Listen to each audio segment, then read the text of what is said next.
আমি আব্দুর রাজ্জাক বিন ইউসুফ ধর্মীয় লোকের কারণে, নেতা মাওলানার কারণে চাঁপাই নবাবগঞ্জে বক্তব্য দিতে আসতে পারবো না। বেটা, মনে করো কি তুমি আমি তোমার গ্রামের ছেলে হতে পারি?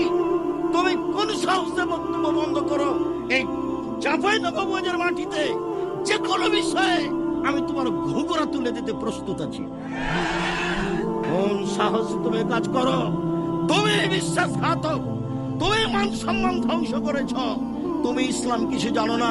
তুমি ধর্মের নামে প্রতারণা দিয়ে এদেশের লাখো হাজার মহিলাকে এই গ্রাম থেকে ওই গ্রাম, এই জেলা থেকে ওই জেলা ধর্মের নামে নিয়ে যাচ্ছ আর মিথ্যা ধর্ম পড়াচ্ছ। জবাব তোমাকে দিতে হবে।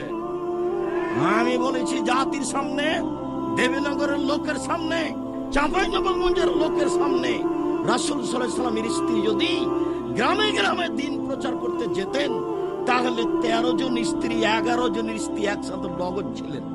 একজনকে পাঠাতেন রংপুর, একজনকে পাঠাতেন চট্টগ্রাম, একজনকে পাঠাতেন সিলেট, একজনকে পাঠাতেন ময়মনসিংহ। একদিনে দেশ দখল। মহিলারা বলেছিল মুহাম্মদ সাল্লাল্লাহু আলাইহি সাল্লাম পুরুষেরা আপনার পাশে বসে দিন ধর্ম জেনে নিল, আমরা কি করব? উত্তরে আল্লাহর নবী বলেছিলেন, বুখারী মুসলিমের হাদিস, তোমরা বাড়ি একটা নির্ধারণ করো, সময় নির্ধারণ করো, আমি মুহাম্মদ সাল্লাল্লাহু আলাইহি সাল্লাম সেখানে গিয়ে দিন শিখাবো। তিনি বলেননি আমি সেখানে আয়েশাকে পাঠিয়ে দেব। মিথ্যা ধর্মের উপরে জাতিকে ধর্ম দেখাবেন না। জাতির যদি রাস্তাঘাট করে দিতে না পারি, জাতির যদি স্কুল কলেজ করে দিতে না পারি, জাতিকে চূড়ান্ত সঠিক ধর্ম দিতে পারবো ইনশাআল্লাহ। ধর্মের ব্যাপারে জাতিকে ফাঁকি দিয়ে পরকাল হারাতে আমি রাজি নই। আমি বলেছি চাঁপাইনবাবগঞ্জের দিনী ভাই বোন, আপনি আমার বোন, আপনি আমার ভাই, অন্তত ধর্মের ব্যাপারে আপনাকে আমি পরামর্শ দিতে চাই। আমি আপনার কাছে পরামর্শ নিতে চাই। আপনি এভাবে বলবেন, মহিলা মানুষ হয়ে প্রোগ্রাম করতে গিয়ে, বুবু শাড়ি পরে নামাজ পড়লে বুবু ল্যাঙ্গট পরতে হয়, বুবু নইলে মাটি অভিশাপ করবে, ধর্ম করবে, বাপের সম্পত্তি। তুমি এই কথা বললে কেন? তোমার নেতাকে চ্যালেঞ্জ, তোমার জাতিকে চ্যালেঞ্জ, তোমার বাপকে চ্যালেঞ্জ, তোমার বংশকে চ্যালেঞ্জ। প্রমাণ করো দেখি আমি বেঁচে আছি। ধর্মকে উল্টা করে দেখে হিসাব দেখাবো না। আমার বুঝে তোমার শতকরা ধর্ম কথা মিথ্যে। ওরা হাজারে আমল লিখেছে, হাজারো কথা মিথ্যে, তোমারও লাখো কথা মিথ্যে। ধর্ম এরকম নয়। মানুষ মারা গেছে, সেই বাড়িতে তুমি লাশকে সামনে রেখে নামাজ পড়ো, লাশকে সামনে রেখে কোরআন পড়ো, আর তুমি হাত তুলে দোয়া করো। ধর্ম পাগল হয়ে গেছে। धर्म राजशाही चांपाई नवाबगंज हवाई लड्डू दोनों हाथ में लड्डू है, जो चाहे उसको खा ले, जो चाहे उसको छोड़ दे। भूल हिसाब তোমাকে তোমার লোকজনকে তোমার সবকিছুকে এই মিথ্যা ধর্ম থেকে ফিরে আসতে হবে। একদিনের জন্য বেঁচে থাকলে সঠিক পথে বেঁচে থাকার চেষ্টা করি। আমাকে দেশ দখল করতে হবে এই জিম্মেদারি দেওয়া হয়নি। বহু নবী দুনিয়া থেকে চলে গেছেন, একটা মানুষে হেদায়েত হয়নি। বুখারী মুসলিমের একটা হাদিসে এসেছে, আল্লাহর নবী বলছেন, আমার সামনে একজন নবী পার হলেন, তার সাথে একজন লোক আছে, মানে ওই নবী সারা জীবন দাওয়াত দিয়ে মাত্র একজন লোক হেদায়েত হয়েছে।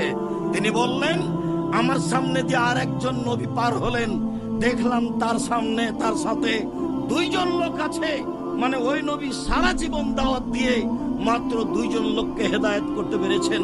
আল্লাহর নবী বলছেন, আমার সামনে দিয়ে একজন নবী পার হলেন, লাইসা মাহু আহাদুন, তার সাথে কেউ নেই। তার মানে ওই নবী সারা জীবন দাওয়াত দিয়েছেন, কেউ হেদায়েত হয়নি। তাহলে কি তিনি বিচারের মাঠে পরাজয় হবেন? জি না, সত্যই যথেষ্ট পরকালের জন্য, ন্যায় পরায়ণই যথেষ্ট পরকালের জন্য। আর একটা কথা, কোরআন মাজিদ আছে এখানে, তখন আছে। আমি আপনাকে বলি আর একটা কথা, ব্যক্তিত্ব লাগে, স্বাধীনতা লাগে। যখন মূসা আলাইহিস সালামকে আল্লাহ বললেন, মূসা ফেরাউনের কাছে যেতে হবে, সীমা লঙ্ঘন করেছে। মূসা আলাইহিস সালাম বললেন, আমি সাবলীল ভাষায় কথা বলতে পারি না, আমি তার কাছে গিয়ে কথা বলতে পারবো না। তখন আল্লাহ বললেন, মূসা আমি তোমার ভাষা সুন্দর করে দিচ্ছি, তুমি বলো রব্বি ইশরাহ লি সাদরি ওয়া ইয়াসসির লি আমরি ওয়াহলুল উকদাতাম মিন লিসানি ইয়াফকাহু কাওলি। তখন মূসা আলাইহিস সালাম বললেন, আর একটা কথা, ফেরাউনের পক্ষ থেকে আমার উপর একটি হত্যার অভিযোগ আছে। এক থাপ্পড় দিয়ে আমি মানুষকে হত্যা করেছি, আমি তার কাছে গেলে সে আমাকে হত্যা করবে। তখন আল্লাহ বলছেন, মূসা আমি তোমার সাথে আছি, যাও, ফেরাউন কি বলবে সেটা শুনবো, ফেরাউন কি করবে সেটা আমি দেখব। তখন মূসা আলাইহিস সালাম বলছেন, তবু আমার সাহস হচ্ছে না, আমার সাথে আমার ভাই হারুনকে দেন। আল্লাহ বলছেন, ঠিক আছে তাই দিলাম। প্রথম দাবি মেনে নিলাম মূসা, দ্বিতীয় দাবি মেনে নিলাম মূসা, তৃতীয় দাবি মেনে নিলাম মূসা, যাও, দুই ভাই মিলে ফেরাউনের কাছে যাও। দুই ভাই মিলে ফেরাউনের কাছে গিয়েই বললেন, বনী ইসরায়েলকে ছেড়ে দিতে হবে, স্বাধীনতা ফিরিয়ে যায়। কোরআন মাজিদ হলে আপনাকে আমি বাস্তব দেখাতাম, বনী ইসরায়েলকে ছেড়ে দিতে হবে, স্বাধীনতা ফিরিয়ে দিতে হবে। এই কথাই বললেন মূসা আলাইহিস সালাম। আগে স্বাধীনতা লাগবে, তারপরে কোনো কথা। আগে ব্যক্তিত্ব লাগবে, তারপরে কোনো কথা। তখন ফেরাউন বলল, কে তুমি? তোমাকে কি আমি আমার বাড়িতে শিশুকালে লালন পালন করিনি? তুমি কি বহু বছর আমার মাঝে থাকনি? তুমি যা করেছো তা করেছো, তুমি মানুষ হত্যা করেছো, তুমি বড় অকৃতজ্ঞ। তখন মূসা আলাইহিস সালাম বললেন, জি, আমি যা করেছি তা করেছি, আমি এক থাপ্পড়ে মানুষ হত্যা করেছি, তখন আমি ভুল পথে ছিলাম, তোমার ভয়ে আমি দেশ ছেড়েছি।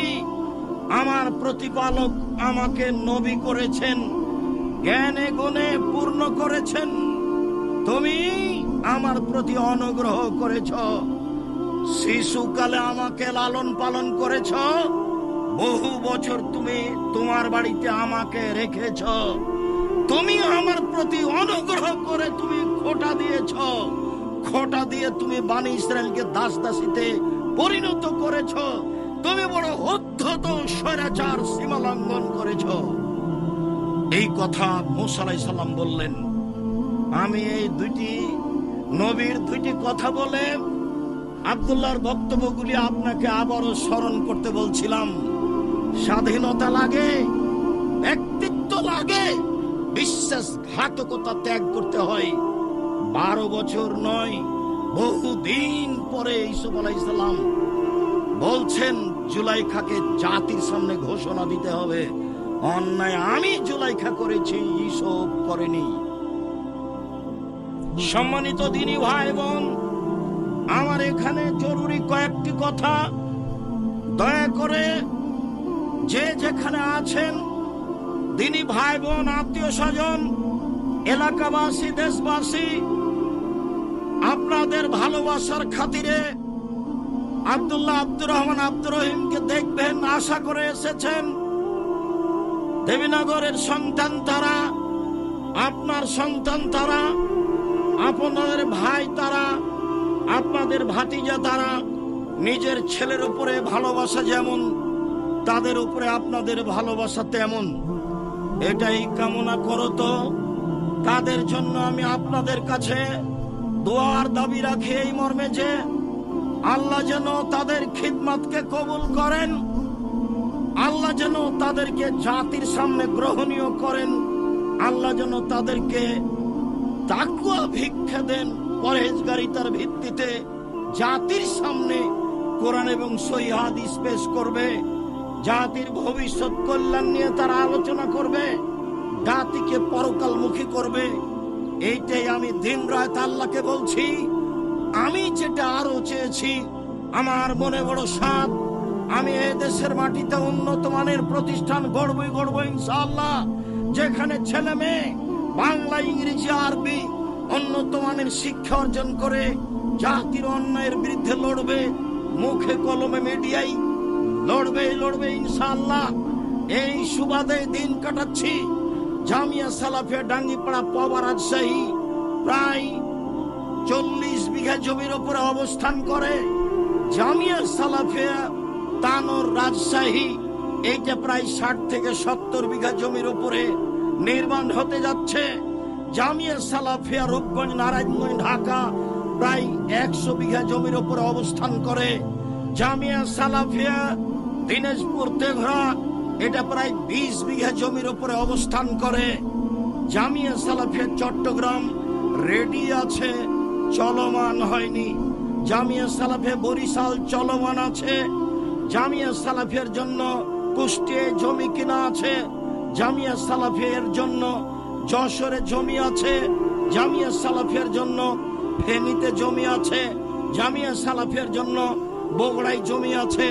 জামিয়া সালাফিয়ার জন্য ময়মনসিংহ জেলায় জমি আছে। জামিয়া সালাফিয়ার জন্য কুমিল্লায় জমি প্রস্তুত আছে। সারা দেশ জুড়ে বড় বড় জেলায় জামিয়া সালাফে গড়ব ইনশাআল্লাহ।